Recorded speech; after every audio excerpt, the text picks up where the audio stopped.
Hello, here we go again. Today, we're going to do a real quick and dirty pastrami. I'm going to be using store-bought corned beef because it really saves a lot of work. And if you're lucky, you can find these on sale. I actually got these ones clearanced out right after St. Patrick's Day. Super cheap. First thing you do, get them opened up. Get them all rinsed off. Try not to slice yourself or the sink in the process.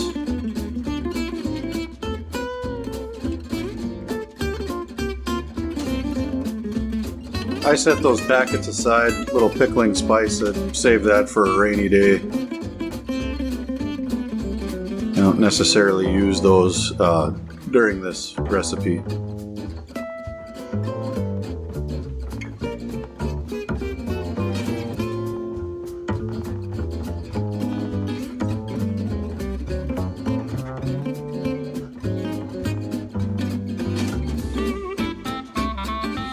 So you'll see me rinse these guys a couple of times. Here's a pro tip.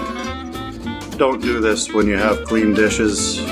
I ended up having to rewash all my dishes because I'm an idiot and poured juice all over the place. Anyway, I cut out the part of me rinsing them a bunch of times. I rinse them until the water runs clear.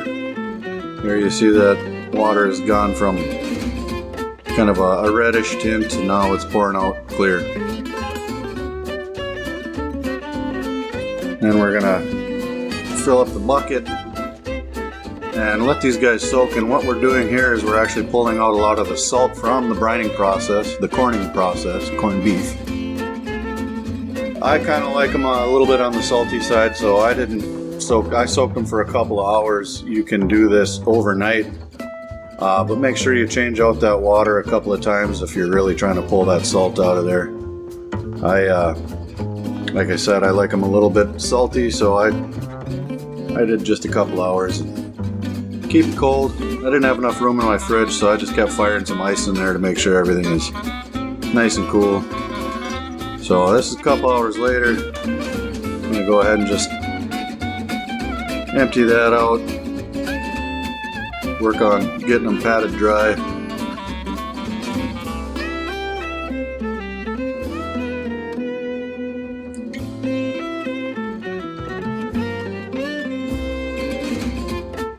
I'm not going to trim these guys up at all, straight out of the package.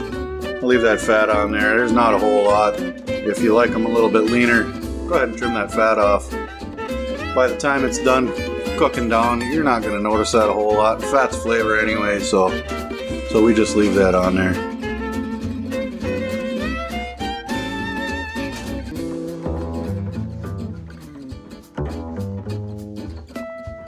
Here's my OCD kicking in, always keeping my work area somewhat clean.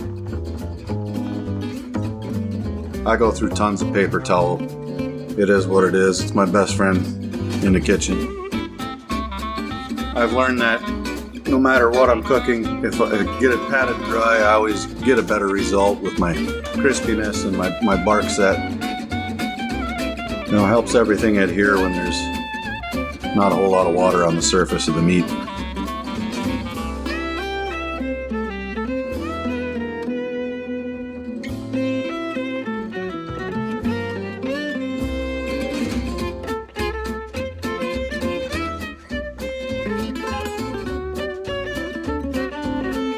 So I get them nice and patted dry, and then after that I go ahead and let them sit for quite a while, just at ambient temp, room temperature. Let them dry out a little bit before I apply my seasoning.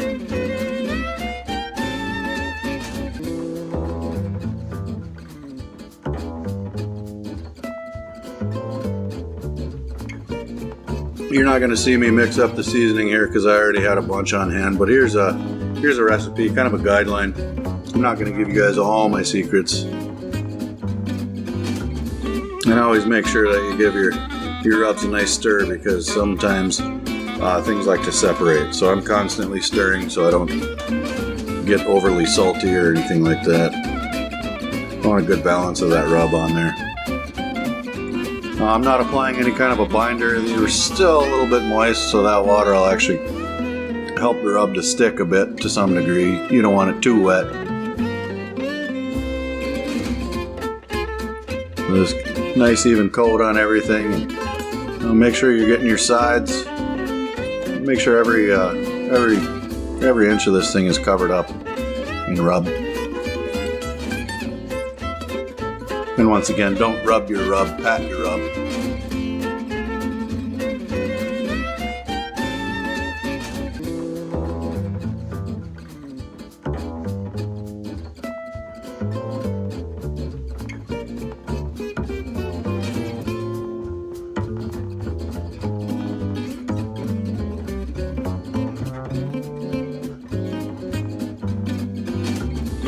A little tedious. I probably could have cut this out of there, but I wanted you guys to see how thorough I am when I'm putting my rubs on,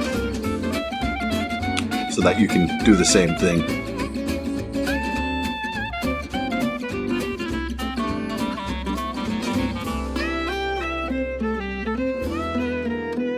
And sometimes you really got to grind it on there to get it to stay put.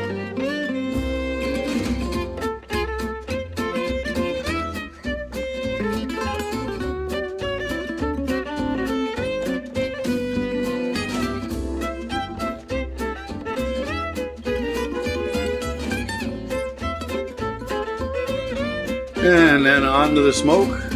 There's that tri-tip from the last video. Shot these at the same time, so voila.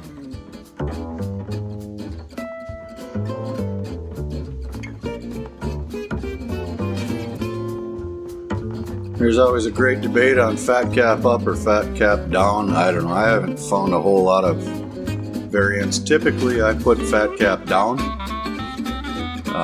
For me, it kind of helps protect the meat because of the way that my heat comes out on this particular smoker. It comes from the bottom, so I don't want my meat getting all burnt up. I'd rather just burn that fat cap, and it helps to render that out. I'm just leaving it on the smoke setting right now. Let it just pummel that meat with smoke, and then later on I'll come out and kick that thing up to about 250 to do a low and slow, because it is still a brisket. You want to cook that and render everything out. So with the magic of camera work here, edited out a bunch. This has actually been sitting in my fridge overnight. Back to the old Harbor Freight slicer. Again, this thing is not a commercial slicer by any means, but it sure does get the job done for what it is.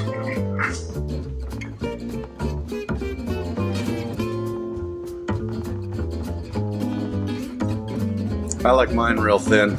Makes great sandwiches. You can slice them as thin or as thick as you like. And again, everything always slices real good when it's nice and cold. That's why I let it sit in the fridge overnight. And sometimes you just gotta say fuck it and go manual.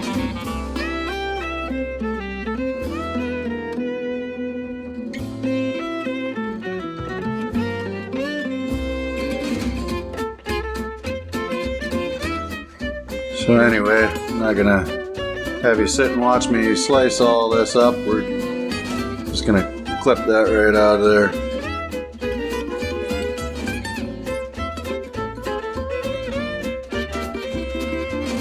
Eventually. Also, when you're slicing this, like anything else, you want to slice it across the grain. Gives you a nice little tender bite. Of course, got to sample the product here. Sample a little more. And fire some to Vinny. He enjoys it. Hope you guys like that quick and dirty. Thanks for watching. I appreciate you.